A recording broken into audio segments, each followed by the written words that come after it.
The space around the Centauri gateway was filled with the energy signatures of 3,000 warships. Sensor screens across all three fleets showed the same readings: weapons charged, shields at maximum, and every vessel ready for the largest battle in galactic history. Then something impossible appeared on their screens. "Admiral," the Ziltharian sensor operator called out, his voice filled with confusion. "We have a new contact. Single vessel. Unknown configuration." Admiral Vextar turned all six of his eyes toward the tactical display. A small dot had appeared at the edge of the sensor field, moving steadily toward the three assembled fleets. "What is it?" Vextar demanded. "Unknown, sir. The computer cannot identify the ship design or the energy signature. It's not in any of our databases." On the bridge of his flagship, Chancellor Mordek was getting the same report from his officers. The Corvin computers, which contained information on every known starship design in the galaxy, showed nothing but question marks. "Perhaps it's a new Nexari prototype," suggested his tactical officer. Mordek's stone-like face showed no emotion, but inside he was curious. The Nexari were always building new weapons, always trying to gain an advantage through technology. But why would they reveal a secret weapon now, when they were already outnumbered? Empress Kil'ana was asking the same questions on her own bridge. "Have we deployed any experimental vessels to this area?" she asked her fleet commander.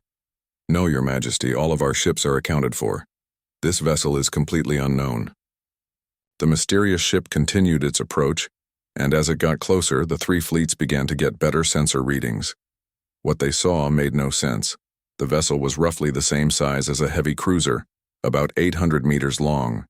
Its hull was made of some kind of metal alloy that their sensors couldn't identify. The ship had a simple, functional design with no decorative elements or artistic flourishes.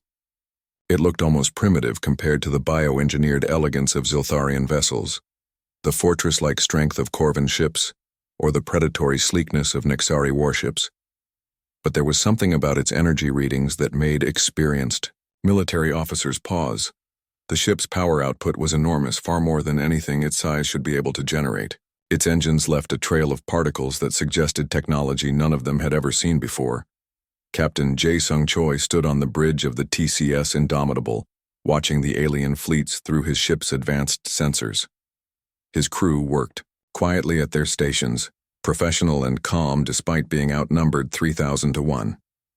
"Tactical report," he ordered. Lieutenant Su-Jin Han looked up from her weapons console. "3 major fleet formations, Captain. The northern group appears to be using biotechnology. The central formation shows heavy armor and defensive systems. The southern fleet has high-energy weapons and fast attack ships." "Engineering status," Jae-Sung called out. Chief Engineer Tae-Hyun-Yu's voice came through the communication system from the engine room. "All systems operating at peak efficiency, Captain. Fusion reactors at 90% capacity. We can go to full combat power in 30 seconds. "Weapons status," the captain continued. Weapons specialist Mi-Young Kang ran, her hands over her control panel with practiced ease. "Railgun batteries loaded and ready. Fusion lance array charged. Point defense systems active. All weapons show green across the board, sir." Jae-Sung nodded. The Indomitable was one of the newest ships in the Terran Confederation Navy, representing the best of human engineering and military technology. But even he had to admit that facing 3,000 enemy ships was not exactly what the designers had in mind. "Communications. Are we receiving any signals from the alien fleets?" Communications Officer Dongmin Lee, who had been transferred from Dr. Park's research station just for this mission, adjusted his equipment. "Multiple transmissions on various frequencies, Captain. They appear to be trying to identify us." "Open a channel to all 3 fleets," Jae-Sung ordered. "Channel open, sir." On the bridges of 3,000 alien warships, communication systems suddenly activated. The image of a human appeared on their screens. The aliens had never seen anything like him before. The creature had only 2 arms, 2 eyes, and hair growing from the top of its head. It looked weak and soft compared to any of their species. "This is Captain Jae-Sung Choi of the Terran Confederation ship Indomitable," the human said in a calm, clear voice. The universal translator systems built into every ship automatically converted his words into the languages of all three empires. Admiral, Vextar leaned forward in his command chair. Terran. None of his databases contained any reference to a species called Terrans. You are currently trespassing in space claimed by the Terran Confederation, Captain Choi continued. All vessels must power down their weapon systems and begin immediate withdrawal from this area. You have 60 seconds to comply. For a moment, there was complete silence across all three fleets. Then the laughter began. It started with a few junior officers who couldn't believe what they had just heard. A single unknown ship, probably crewed by some primitive species that had just learned how to build starships, was ordering three of the most powerful military forces in the galaxy to retreat. The laughter spread through the communication channels. Ziltharian bioships pulsed with colors that showed amusement. Corvan fortress ships broadcast mocking signals. Nexari attack vessels practically vibrated with predatory excitement. Admiral Vextar was the first to respond. Unknown vessel, you are clearly lost or suffering from some kind of mental malfunction. This system is claimed by the Ziltharian hegemony. Withdraw immediately or be destroyed. Chancellor Mordek's deep voice followed. The Corvan Republic does not recognize any claim by an unknown species. Your vessel will be seized and your crew interrogated. Empress Kailana's sharp laugh cut through the communication channel. How delightfully brave.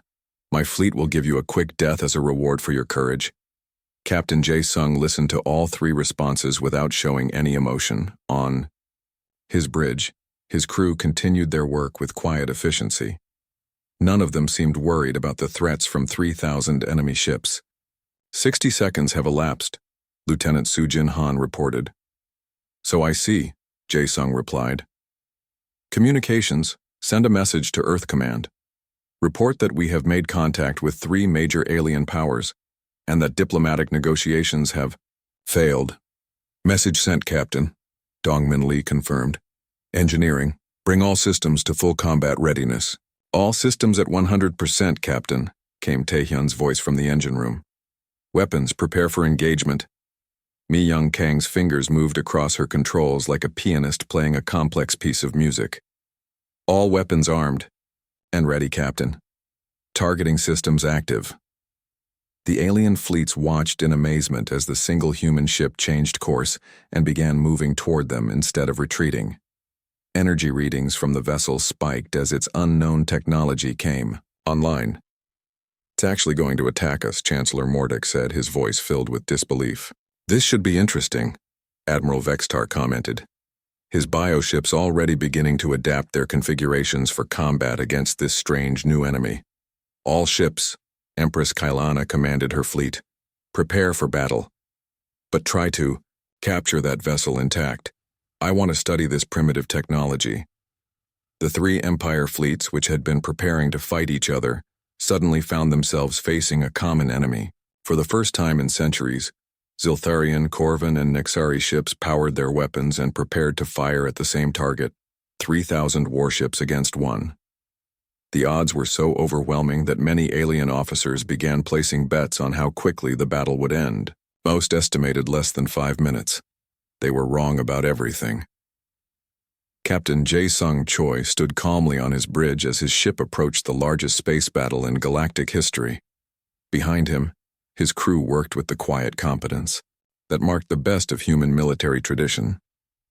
The Indomitable was about to teach 3 empires that numbers and advanced technology meant nothing without the will to use them properly. Admiral Vextar stood on the bridge of his flagship, watching the stars through the massive viewing screen. His 6 arms moved with practiced ease across the control panels, each limb working on different tasks at once.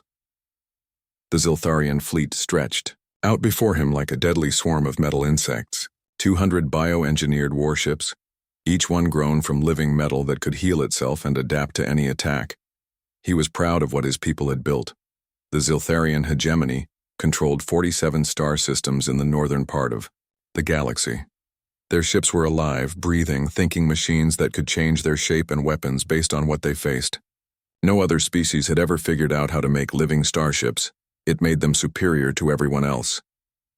Admiral, His communications officer hissed through sharp teeth. The Corvin fleet is moving into position near the gateway. Vextar's main eyes focused on the tactical display while his smaller eyes kept watching the stars. The Centauri gateway floated in space like a giant ring made of pure energy. It was the most important thing in this part of the galaxy. Any species that controlled it could move their fleets anywhere they wanted in just hours instead of months. How many ships do they have? Vextar asked. 1,200 vessels, Admiral. Chancellor Mordek himself leads them. Vextar made a sound that was almost like laughter but much more unpleasant. The Corvins thought their technology was so advanced. They had shields that could stop almost any weapon, and their ships were built like flying fortresses. But they were weak inside their metal shells. They had forgotten how to adapt, how to grow, how to change. The Corvin Republic controlled the middle part of the galaxy, including most of the important trade routes. They made their money by charging other species to use their hyperspace lanes. Their ships looked like gray metal boxes covered in weapons and shield generators. They were strong, but had no imagination. On the other side of the gateway, the third major power was already waiting. The Nexari Empire had arrived first, as always. Empress Kailoana never missed a chance to show off her military might. Her fleet was the smallest of the three, but her ships carried weapons that could turn entire planets into glass. Vextar studied the enemy positions on his display. The Nexari had 800 ships arranged in a perfect attack formation. Their vessels were sleek and dangerous, painted in dark colors that made them hard to see against the stars. Each ship carried plasma cannons that burned hotter than most suns. For 200 years, these three empires had fought over territory, trade routes, and resources. Sometimes two would team up against the third. Sometimes they would all fight at once. But none of them had ever been able to win completely. They were too evenly matched. The gateway was different.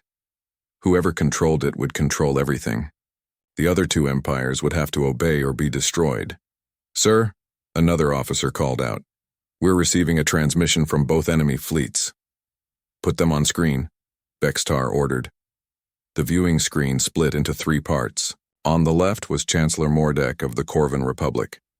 He was a large, gray-skinned humanoid with small black eyes and no hair. His people looked like they were made of stone, and they were just as hard to break. On the right was Empress Kilana of the Nexari Empire. She was tall and thin with bright yellow skin and 4 arms. Her people had evolved from predators, and it showed in their sharp teeth and quick movements. "Vextar," Mordek said in his slow, deep voice, "you should withdraw your fleet now. The Corvin Republic has the strongest claim to this gateway." "The Empress disagrees," Kilana said quickly, her voice high and sharp like breaking glass. "The Nexari Empire will not allow either of you to control this strategic point." Vextar let all 6 of his arms spread wide, a gesture that showed he was not afraid. "My bioships are already adapting to fight both of your fleets. This gateway belongs to the hegemony now." The 3 leaders glared at each other through their screens. Each one commanded enough firepower to destroy entire solar systems. Each one believed their technology and their people were superior to the others. Far away from the 3 fleets, on a small planet that none of them had ever noticed, Dr. Hyun-Woo Park sat in front of a computer screen. The Human Research Station was built into the side of a mountain on Kepler 442b, a world that appeared dead and useless to anyone who didn't look closely. "Are you getting all of this?" Hyun-Woo asked his team. Bo-Ra Kim looked up from her engineering console. "Every word, every ship movement, every weapon scan. Our sensors are much better than theirs. They don't even know we exist." Dong-Min Lee adjusted his communication equipment and nodded. "I'm recording everything. Earth Command is going to want to see this." The human station had been watching the 3 empires for 10 years. 12 people living in a hidden base, learning everything they could about alien technology, politics, and military tactics. The empires thought they were the most advanced species in the galaxy. They had no idea that humans had been studying them like insects under a microscope. "Look at this," Bo-Ra said, pointing to her screen. "The Ziltharian bioships are already starting to change. Their hulls are getting thicker and they're growing new weapon ports. The Corvins are charging their shield generators to maximum power. Dongmin added. And the Nexari plasma cannons are heating up. This is going to be the biggest space battle in galactic history. Hyunwoo watched the tactical display that showed all three fleets. Over 3,000 warships, each one powerful enough to conquer most civilizations.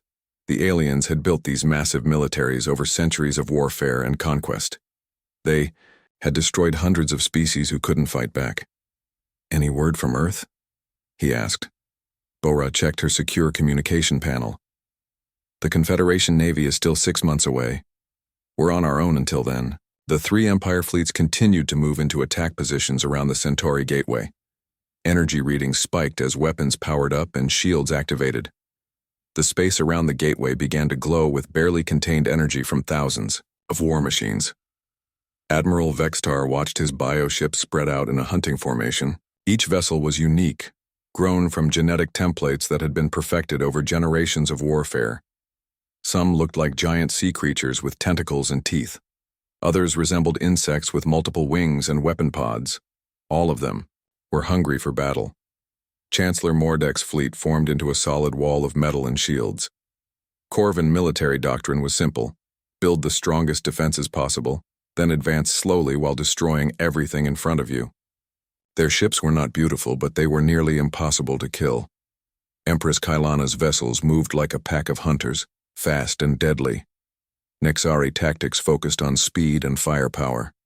They would strike hard and fast, burning through enemy defenses before their opponents could react.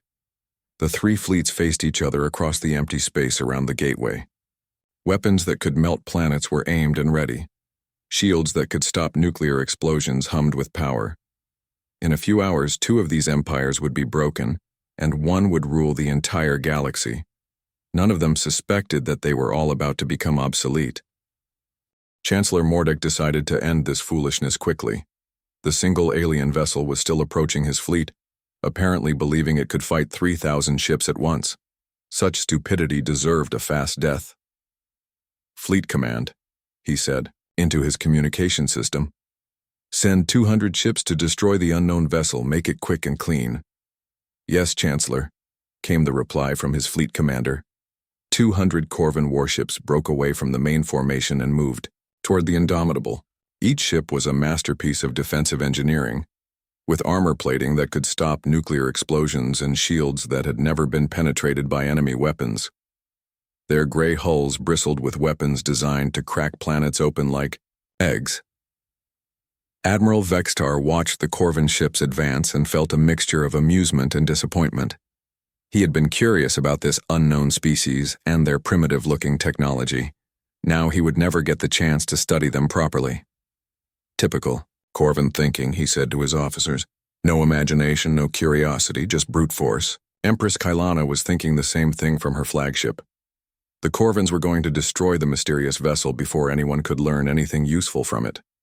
But she had to admit that 200 warships should be more than enough to handle one primitive ship. On the hidden human research station, Dr. Hyunwoo Park and his team watched the tactical display with growing tension. Their sensors were much better than anything the aliens had, which meant they could see details that the three empires were missing.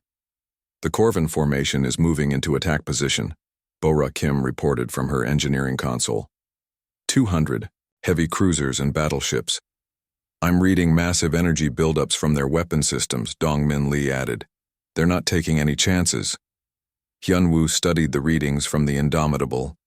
Captain Choi's ship showed no signs of fear or hesitation. It continued on its course toward the alien fleet, its own weapons coming online with deadly precision. "What are our orders if the captain's ship is destroyed?" Bora asked quietly. "Continue monitoring and recording everything," Hyunwoo replied. "Earth Command needs to know what we're facing out here." But as he watched the tactical display, something told him that Captain Choi had not come here to die. The 200 Corvan ships spread out into a standard attack formation, their massive hulls blocking out the stars. Each vessel was over a kilometer long and armed with enough firepower to level mountain ranges. Their shields glowed with barely contained energy as they prepared to unleash destruction on the single human ship. Captain Jae Sung Choi watched the approaching enemy formation on his main screen. His tactical officer was feeding him constant updates on enemy positions, weapon status, and shield strengths. 200 vessels in standard attack formation, Lieutenant Su Jin Han reported. They're using a simple envelopment pattern. No creativity in their tactics. What do our computers tell us about their technology? Jae Sung asked. Heavy armor plating approximately 3 meters thick, Su Jin replied, reading from her screens. Energy shields operating at maximum power. Weapons include plasma cannons, quantum torpedoes, and particle beam arrays. Assessment? They're defensive. Systems are impressive but predictable. Their weapons are powerful but slow to recharge. Tactical recommendation: hit them hard and fast before they can coordinate their response. Captain Choi nodded. Engineering, what's our status? Chief Engineer Tae Hyun Yu's voice came through clearly from the engine room. Fusion reactors at maximum output, Captain. All systems showing green. We're ready for whatever they can throw at us. Weapons? Weapons Specialist Mi-young Kang looked up from her console with a slight smile. Railgun batteries locked onto primary targets. Fusion Lance Array charged and ready. Point defense systems active. We could engage right now if you give the order. Captain. The Corvin fleet opened fire first. 200 ships unleashed their weapons at the same moment, creating a wall of energy that lit up the darkness of space. Plasma bolts hot enough to melt steel, quantum torpedoes that could destroy asteroids, and particle beams that could cut through any known armor, all converged on the Indomitable. The aliens expected to see the primitive ship vaporized instantly. What they saw instead changed everything they thought they knew about warfare. The human vessel's shields flared to life just as the alien weapons reached it. But these were not the energy shields that the three empires used. This was something completely different, something their sensors had never seen before.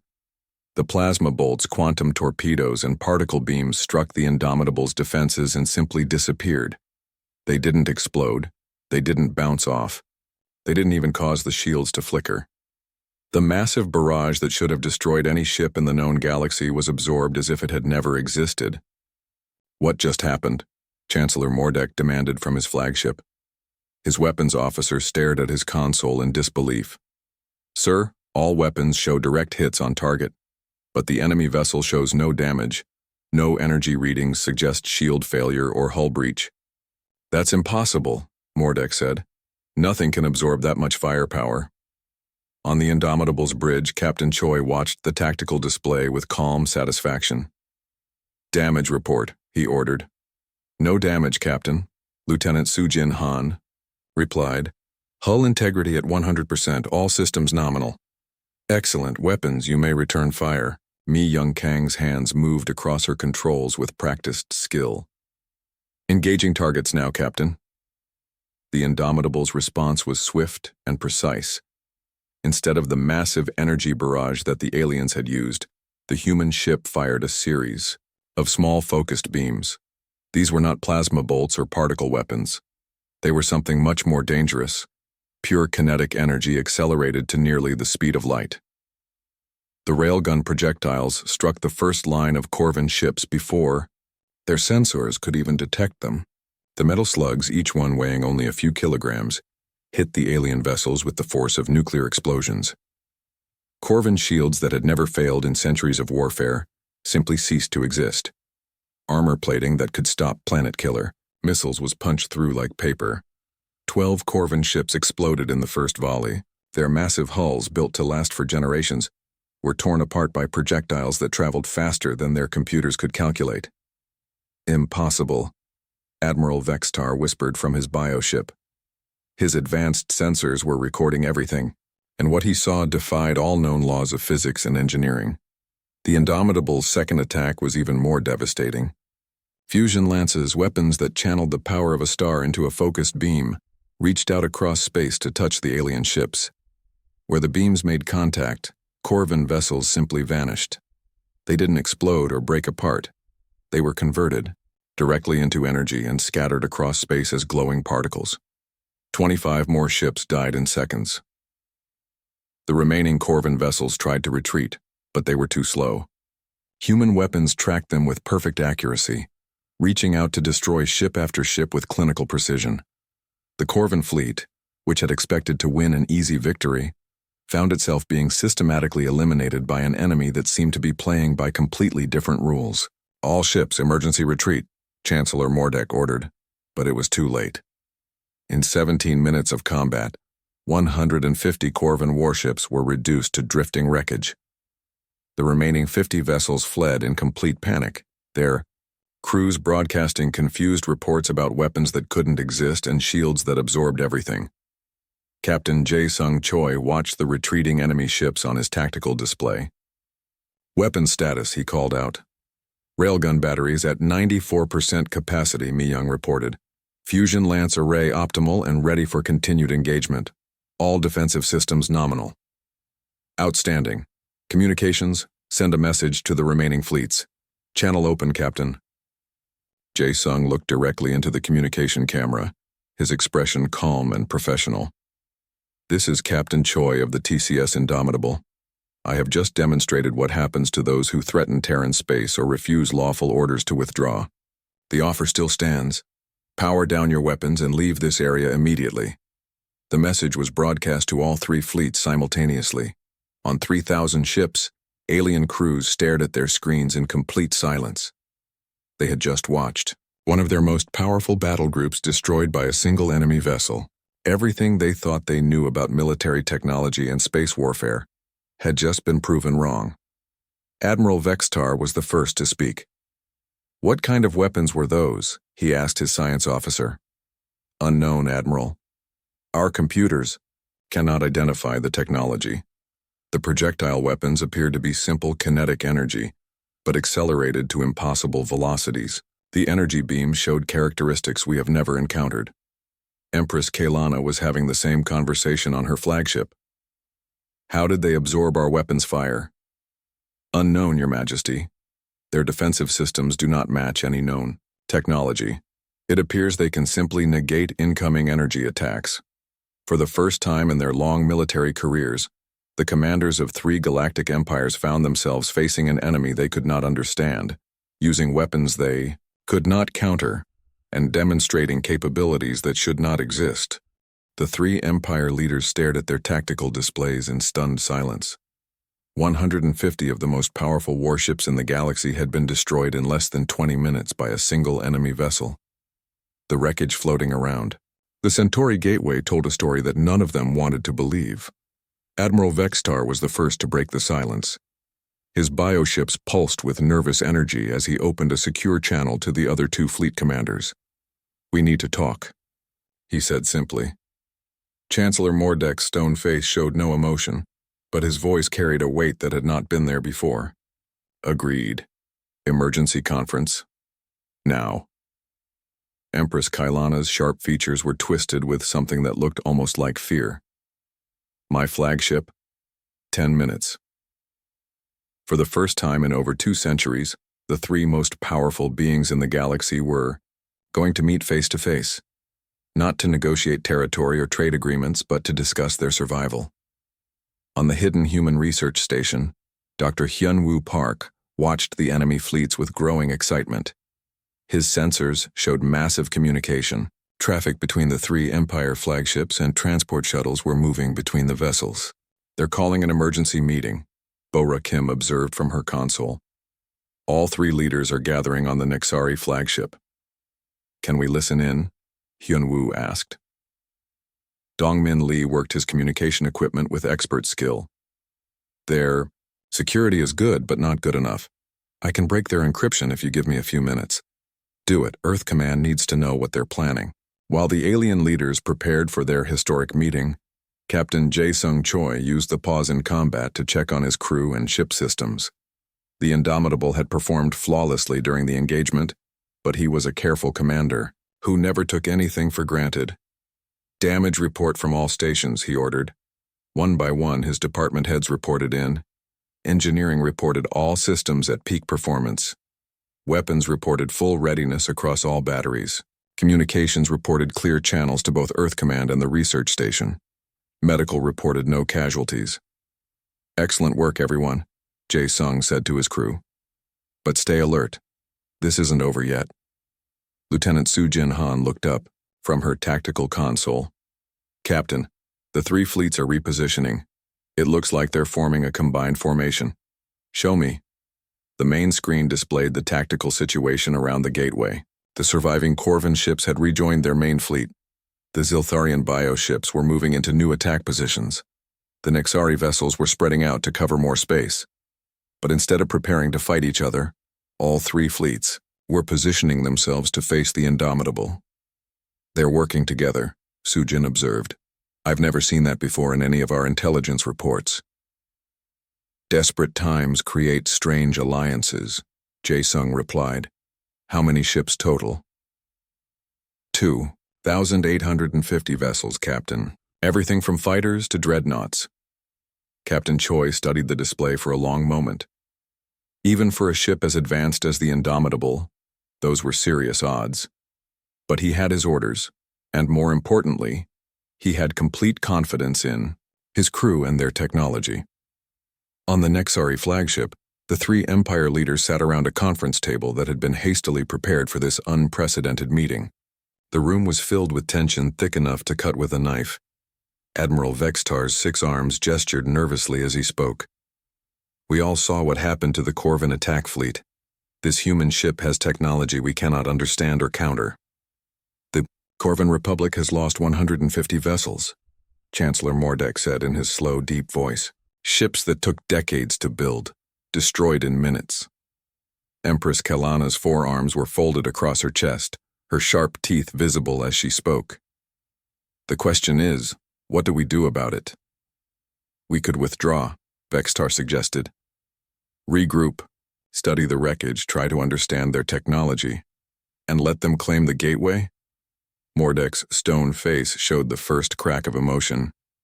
Let them control the most strategic point in this sector. Better than losing our entire fleets, Vextar replied. Kelana slammed one of her hands on the table. We are the 3 most powerful empires in the galaxy. We have ruled space for centuries. We cannot run from one primitive ship. That primitive ship just destroyed 1/5 of the Corvan Navy, Vextar pointed out. The 3 leaders fell silent, each lost in their own thoughts.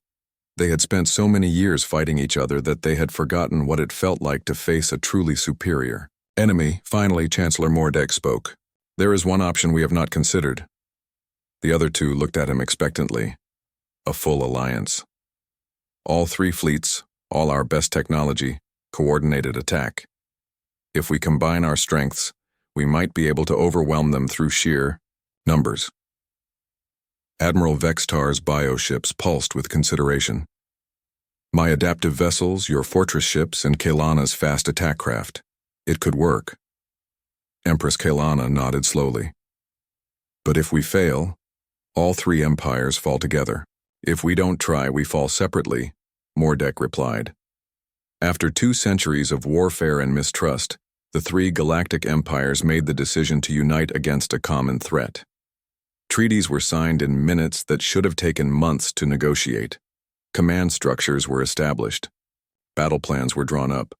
Within 2 hours, the largest military alliance in galactic history was ready for war.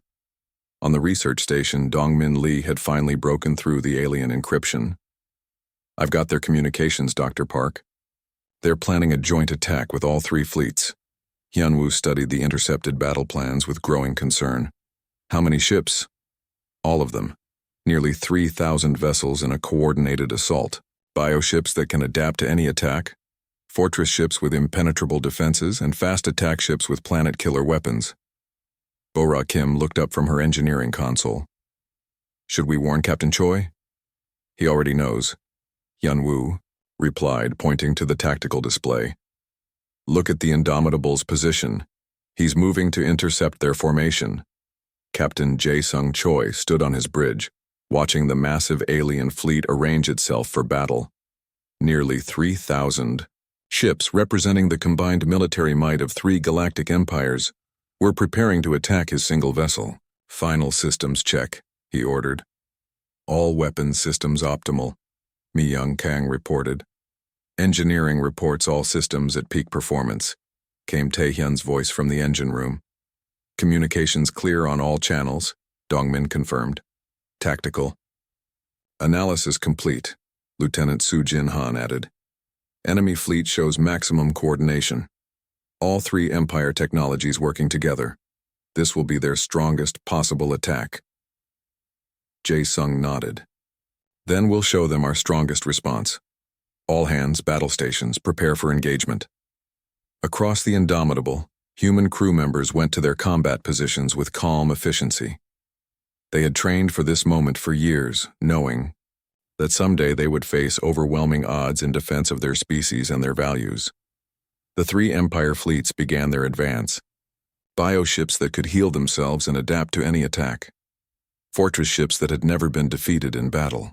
Fast attack ships with weapons that burned hotter than suns.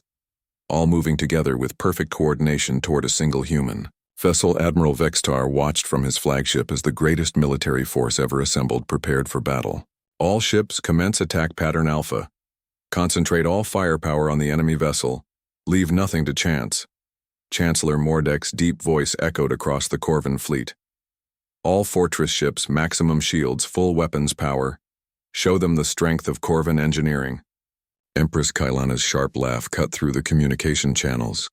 All attack ships, maximum speed, full power to weapons. Let them see what it means to face the Nexari Empire. The 3,000-ship fleet accelerated toward the Indomitable, like an avalanche of metal and energy. In the history of galactic warfare, no single ship had ever faced such overwhelming force. Captain Jae-sung Choi watched them come with the calm confidence of a man who knew exactly what his ship could do. The largest space battle in galactic history began at exactly 1427 ship time, when 3,000 alien warships opened fire simultaneously on a single human vessel. The combined firepower of three galactic empires lit up space like a newborn star. Bioweapons that could eat through any known material, plasma cannons that burned at the temperature of stellar cores, quantum torpedoes that could crack moons, particle beams that could slice through asteroids, and energy weapons that defied classification all converged on the Indomitable. The attack was so massive that sensor equipment throughout the sector overloaded trying to measure it. The energy release was equivalent to several nuclear weapons detonating every second. No ship in galactic history had ever survived even a fraction of such firepower. Captain Jae-sung Choi stood calmly on his bridge as the wall of destruction approached his ship. "Defensive systems to maximum," he ordered. The Indomitable's shields flared to life just as the alien weapons reached them. But these were not the simple energy barriers that the three empires used. Human defensive technology worked on completely different principles, using physics that the aliens had never discovered. The massive barrage struck the human ship and vanished. Thousands of weapons that should have vaporized any vessel in existence were absorbed, deflected, or neutralized by defenses that the aliens could not understand or counter.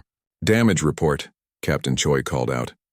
"No damage, Captain," Lieutenant Soo-jin Han replied from her tactical station. "All systems nominal. Hull integrity at 100%. Admiral Vextar stared at his sensor readings in disbelief. "How is this possible?" he demanded. His science officer's voice was barely a whisper. "The enemy vessel shows no signs of damage, Admiral. Our most powerful weapons had no effect." Chancellor Mordek was getting the same impossible reports from his fleet. "Continue firing," he ordered. "Concentrate all power on a single point. Nothing can be completely invulnerable." But as the three fleets poured more and more firepower into their target, the result was always the same. The human ship absorbed everything they could throw at it without showing even minor damage. "Return. Fire," Captain Choi ordered quietly. The Indomitable's response was swift and surgical. Instead of the massive energy barrage that the aliens favored, the human ship used precise, focused attacks that struck with devastating efficiency. Railgun projectiles accelerated to near light speed, punched through alien shields like they were made of paper. Fusion lances channeled stellar energy into beams that could vaporize entire ships in seconds. Gravitational weapons reached out to tear enemy vessels apart at the molecular level. The first wave of alien ships to die were the Ziltharian biovessels. Their living metal hulls, which could adapt to any attack, found themselves facing weapons that worked faster than they could evolve. Railgun rounds shattered their organic armor before it could harden. Fusion beams burned through their adaptive shields before they could adjust. 27 bioships died in the first minute of the Indomitable's counterattack. "Impossible!" Admiral Vexitar gasped as he watched his finest vessels being destroyed. "My ships are adapting, but not fast enough. What kind of weapons are these?" The second wave of destruction hit the Corvin Fortress ships. Their massive armor, plating, designed to stop planet-killer weapons, was torn apart by projectiles that hit with more force than anything in their experience. Their shields, which had never failed in centuries of warfare, were penetrated by energy beams that operated on unknown principles. 34. Corvin vessels exploded in rapid succession, their fortress-like hulls proving useless against human technology. Chancellor Mordek watched his most powerful ships die and felt something he had never experienced before: helplessness. All ships, emergency scatter pattern. Try to spread out. The damage, but the Indomitable's targeting systems were too precise, too fast. Human artificial intelligence tracked hundreds of targets simultaneously, calculating firing solutions faster than alien computers could process defensive responses. The Nexari attack ships, built for speed and maneuverability, tried to use their advantages to get close to the human vessel.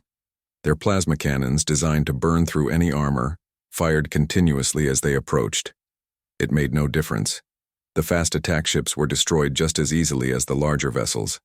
Human point defense systems intercepted their weapons with perfect accuracy, while human offensive systems reached out to touch them with death.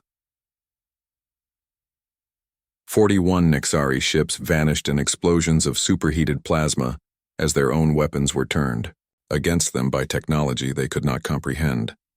On the research station, Dr. Yunwoo Park and his team watched in amazement as the battle unfolded.